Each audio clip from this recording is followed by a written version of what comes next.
발언해 주십시오. 예, 구로의 윤거정입니다.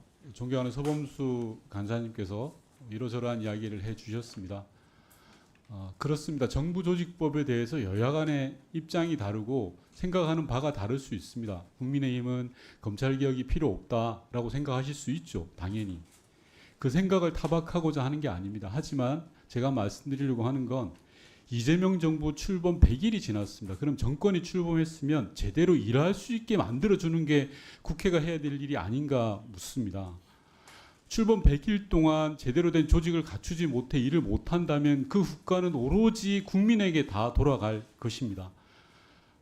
몇 가지만 더 말씀드리겠습니다. 우리 정치가 왜 이렇게 대립과 갈등으로 흐릅니까? 그건 승복하지 않아서라고 생각합니다.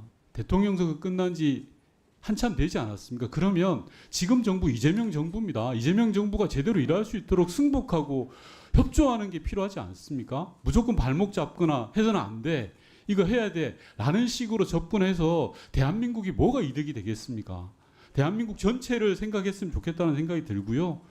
이재명 정부 일하려는 거 아니겠습니까? 그 일을 좀 잘해라 라고 박수 쳐주지는 못할 망정 발목 잡아서는 안 된다는 생각이 들고요. 그리고 숙려기간 미경과에 대해서 주장을 하셨습니다. 국회법에 따라서 15일 경과 후에 상정 처리하도록 되어 있는데요. 맞습니다. 그 말씀 맞는데 같은 그 동법의 단서에 따라서 긴급하고 불가피한 사유가 있을 때는 의결로 조기 상정이 가능하다고 되어 있습니다. 심지어 국민의힘이 마지막으로 다수당의 시절인 제19대에는 국회 운영위에서 똑같이 처리한 겁니다. 직권상정 요건을 완화하는 법을 처리하지 않았습니까? 국민의힘이 다수당일 때는 되고 왜 우리가 하면 안 된다고 그렇게 이야기하십니까? 내로남불 아닌가요? 그리고 연석회의에 대해서도 말씀 주셨습니다. 맞습니다. 정부조직법 관련된 상임위가 여러 가지 있을 수 있습니다. 환노위도 있을 수 있고요. 정무위도 있을 수 있습니다. 그런데 그 모든 상임위를 하나로 모으면 국회 3분의 1이 됩니다. 그게 제대로 된 논의가 가능합니까? 국회의원 300명 중에 100명을 모아서 무슨 논의를 하겠다는 겁니까?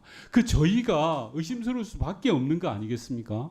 지금 정부는 하루가 급해서 일 제대로 해보려고 하는데 국회의원 100명 모아서 무슨 논의를 하겠습니까? 그리고 국회에서는 관행이라는 게 무엇보다도 중요합니다.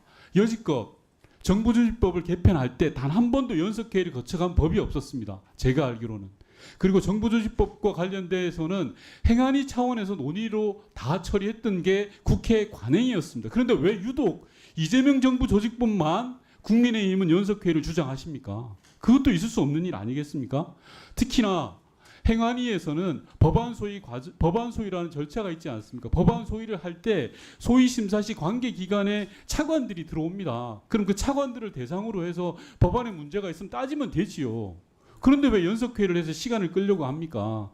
제가 계속 말씀드리는 건 정부 출범 100일이나 지났다. 이제 제대로 일 좀 하게 해주자. 물론 마음에 안 들고 탐탁지 않은 부분이 야당이 있을 수 있습니다. 그거 말씀하십시오. 그러나 국민이 볼 때 발목 잡기로 비춰져서는 안 된다라고 생각합니다. 다시 한번 국민의힘께서 전향적으로 검토해 주실 것을 위원장님께 말씀드립니다. 이상입니다.